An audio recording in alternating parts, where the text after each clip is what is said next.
Good evening. This is Quintus Curtius, and welcome back to the Fortress of the Mind podcast. And in this podcast, I'm going to be talking about a subject that probably most of us have experienced with or dealt with at one time or another in our lives. And that is the situation where we just do not feel challenged or inspired by the job that we have. And I got the idea to do this podcast from reading an article recently in the Foreign Policy Online magazine, Foreign Policy magazine. And this was an article by a Marine lieutenant named Thomas E. Ricks. Thomas E. Ricks, and this appeared in Foreign Policy back in 2013. But I only came across it just maybe a couple days ago. And I really felt for this guy. The title of the article is, "We're Getting Out of the Marines Because We Wanted to Be Part of an Elite Force." And in this article, he explains his frustrations with dealing with the Marine Corps' bureaucracy and the dullards and dunces that he had to deal with in the military. And he felt like that was just something that he just didn't want to deal with anymore. And I felt a lot of sympathy for this guy because having been a Marine lieutenant myself back in the 90s, I really felt like a lot of the things that he was talking about just jumped out at me and resonated with me. And I'll read you some of the passages from his article. He says, and by the way, I'll put a link to this article in the post when I do this for my site at qcurtius.com. If you want to read the entire article, I'll put in a link there so you can see the whole thing. But I'll read the relevant points here. He says, "Why are we getting out? It's about the low standards. We joined because we wanted to be part of an elite organization dedicated to doing amazing things in defense of our nation. We wanted to make a contribution to something great, to be able to look back at a decisive chapter in American history and say, yeah, I was part of that. We wanted to serve with the best. We wanted the kind of job that would make our friends who took soulless, high-paying corporate jobs feel pangs of jealousy because we went to work every day with a purpose. It causes a deep, bitter pain to acknowledge that I don't think that this is the organization in which I currently serve. The reason we're getting out is because the Marine Corps imposes a high degree of stress, yet accepts mission failure so long as all the boxes in the list are checked. I'm talking about the field-grade intelligence officer in Afghanistan who didn't know who Mullah Omar was. I'm talking about a senior staff NCO in the intelligence community who could not produce a legible paragraph. I'm talking about a battalion commander who took pride in the fact that he had done zero research on Afghanistan because it allowed him to approach his deployment with a, quote, open mind, unquote. I'm talking about contractors, some of whom were literally paid tenfold the salary of my junior Marines, who were incapable of performing basic tasks and functionally illiterate. The problem is not so much that these individuals pop up every now and then, as every organization has its bad eggs, but rather that we see them passed on through the system, promoted and rewarded.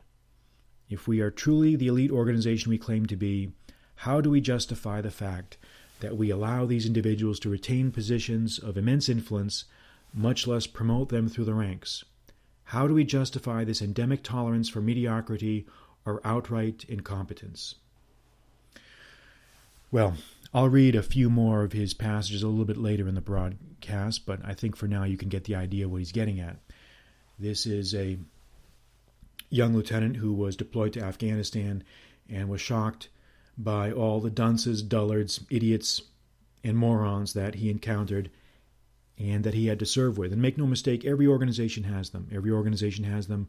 The Marine Corps has them. Navy has them. Army has them. Even units that claim to be elite all have their share of idiots, dunces, and dullards. So anyway, this guy goes on to talk about how he wants to get out because he just didn't feel like he was being challenged or inspired by what he saw and what he experienced. And as I said, I sympathize with that. But, And when I was in my 20s, when I got out, I did 4 years of active duty, then I did a little bit of reserve time. And when I got out, I felt like I could have written this article that this guy wrote. That's why it kind of really reached out and touched me, because I really felt for this guy. I knew what he was thinking. I knew what he was going through.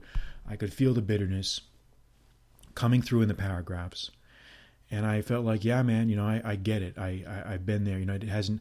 I kind of laughed to myself and said, hey, it looks like it hasn't changed.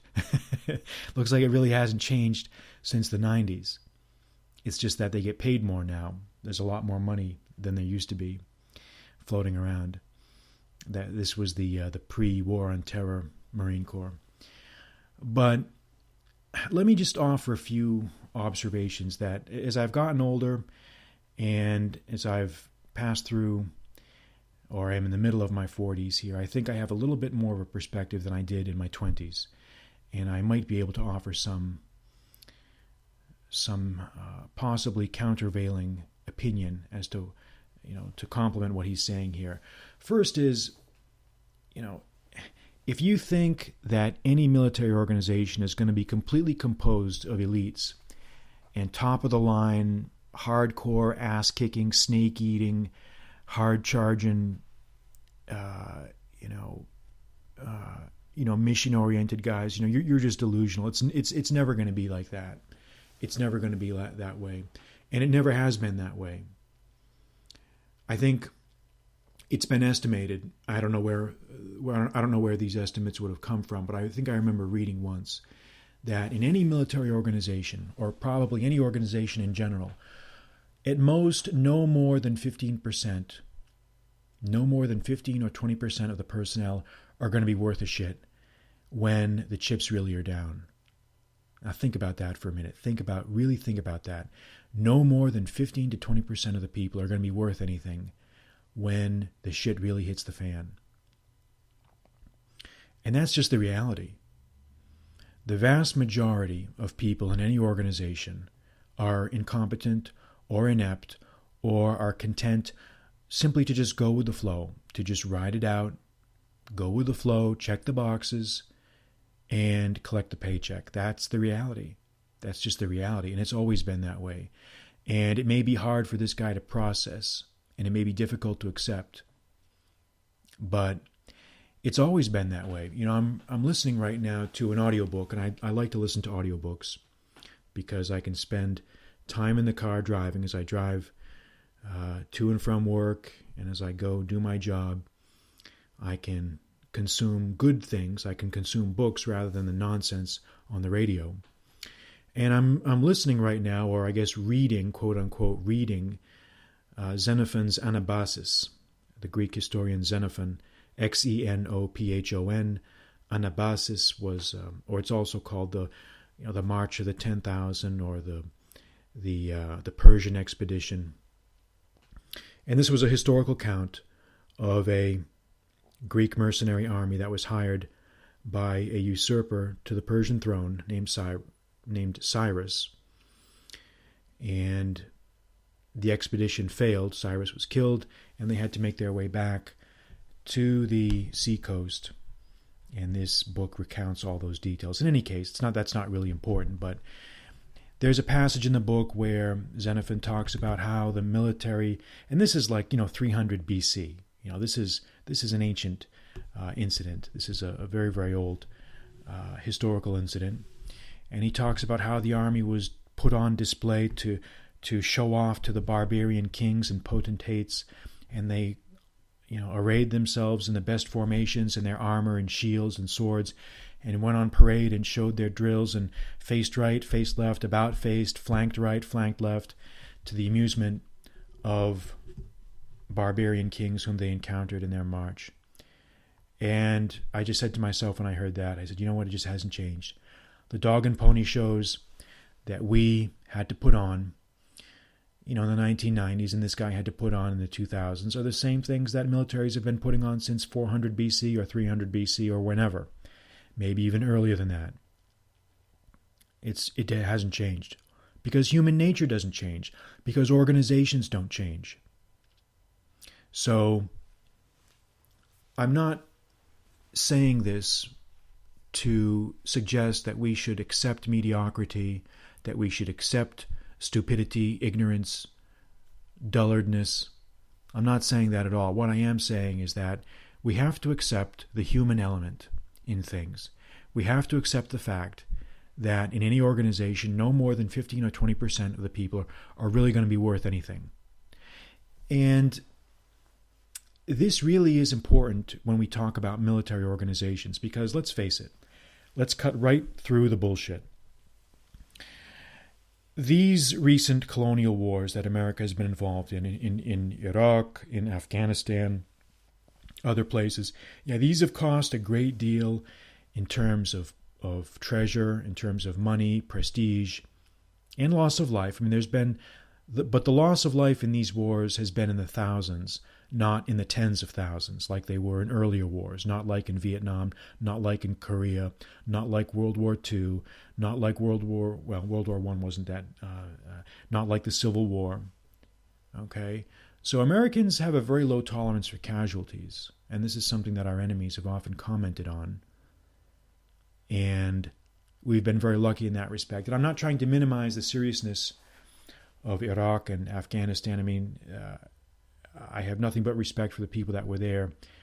But these were not knockdown, drag-out fights against conventional armies where tens of thousands were on the casualty lists.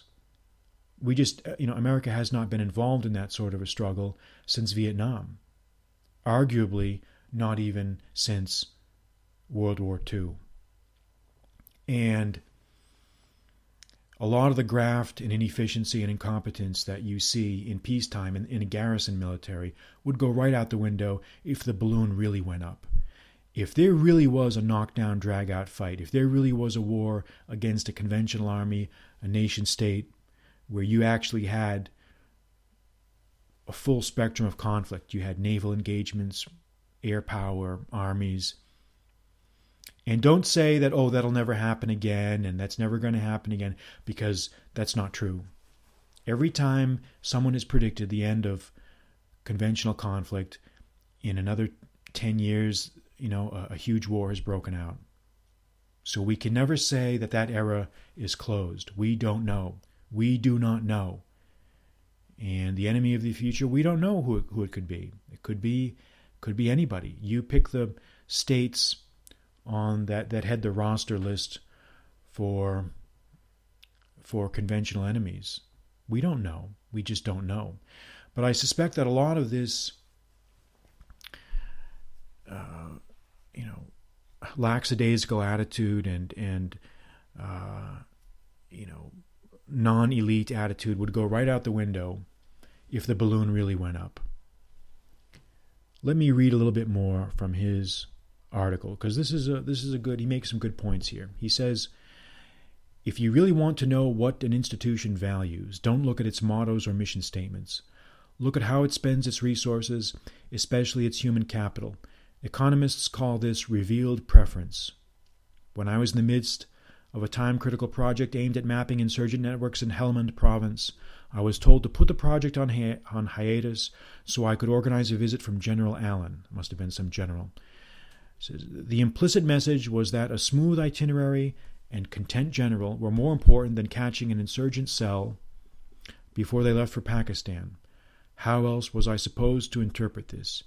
In my opinion, it's not so much that the Marine Corps doesn't value ideas, but that, when the chips are down and careers are at stake, it values appearance and conformity more than winning. The implicit message, what the Marine Corps reveals by its actions, is that it is okay to fail to provide any added value so long as the PowerPoint slides are free of typos, no serialized gear is lost, and everyone attends the sexual harassment prevention training. Well, I had to chuckle when I read that, because I felt like, yep, things really haven't changed that much since the 90s. But I think he's being a little bit hard here on his superiors, because we don't know. Maybe that mission that he was tasked, maybe that assignment that he was called to do, away from finding this cell in Pakistan, maybe that would have been more of a benefit to his unit in some way than what he was working on. Politics in the military is a big thing, and it is important. And if anyone thinks it is not important, then they are mistaken. Even at the small unit level, even at the tactical level, politics matters. It does matter. It's always mattered. And sometimes that can be difficult for us to wrap our minds around. But it is still the case. So he concludes, he says here, I don't want to be misunderstood. The most extraordinary and talented people I have ever met are still serving in the Marine Corps. I live in a wonderful area. I'm well paid, and generally I like the people I work with. Given the chance, I would happily deploy again. But looking down the road at what the billet of a field grade officer entails, I have to wonder whether the sacrifices will be worth it. Maybe they will. I've seen some field grade officers who love their jobs and feel like they're serving a purpose, but I'm not sure I'm willing to take the gamble. And you know what? That's fine, Thomas. That's fine. You're not willing to take the gamble. I wasn't willing either. I got out too, but I didn't feel really any disillusionment because I never went into the military with the idea that I was going to stay there for a career.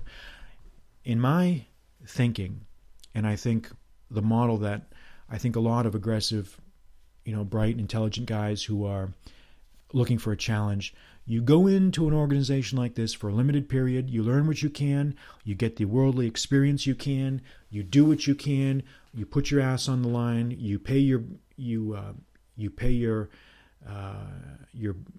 debt in blood and sweat as you have to, and then you move on. And let that be a lesson to you. There's a time to move on in every job in life. Whether you get out of the military or whether you go into the corporate world or whether you go into the business world or whether you start your own business or do your own thing, there will always be a time to move on. Nothing lasts forever.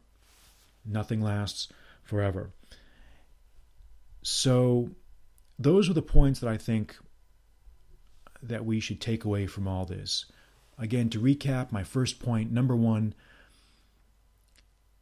in any organization, only a very small percentage are really going to be the ones that are going to do the heavy lifting. There are only going to be the ones that are going to do the work. It's just like when you invite a group of people over to help you move your house.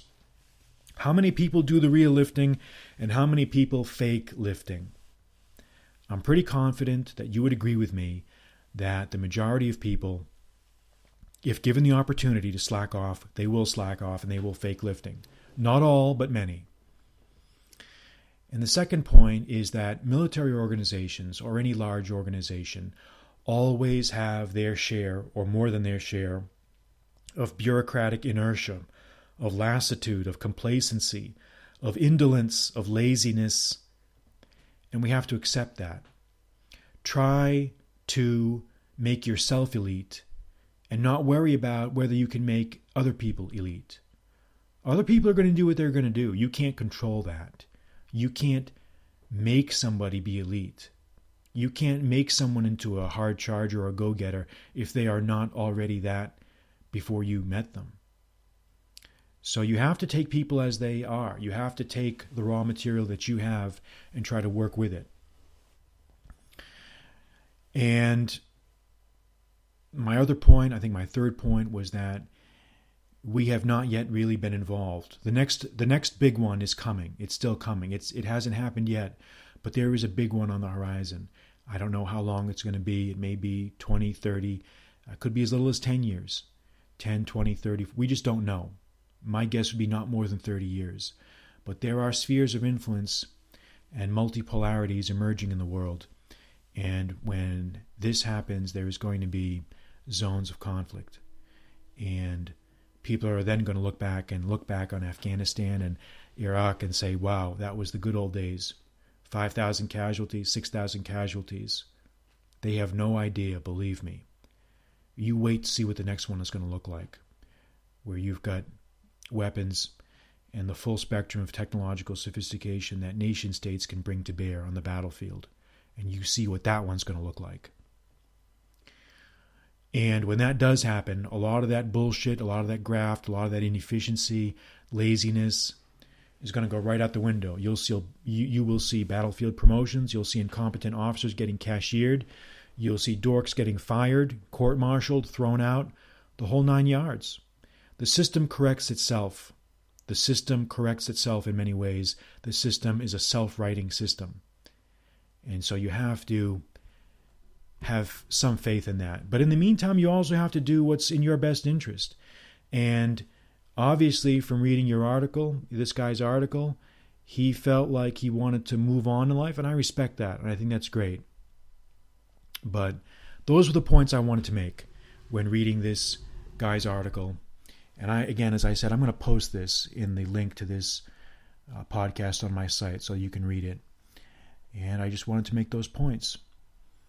So this will conclude our podcast. This is Quintus Curtius with Fortress of the Mind. And this podcast was brought to you courtesy of Fortress of the Mind Productions. And if you've enjoyed the podcast, I would ask that you go to iTunes if you do have an iPhone and just rate me there on iTunes so that others can find this podcast. And we will be visiting with you again here very soon. Take care. Good night.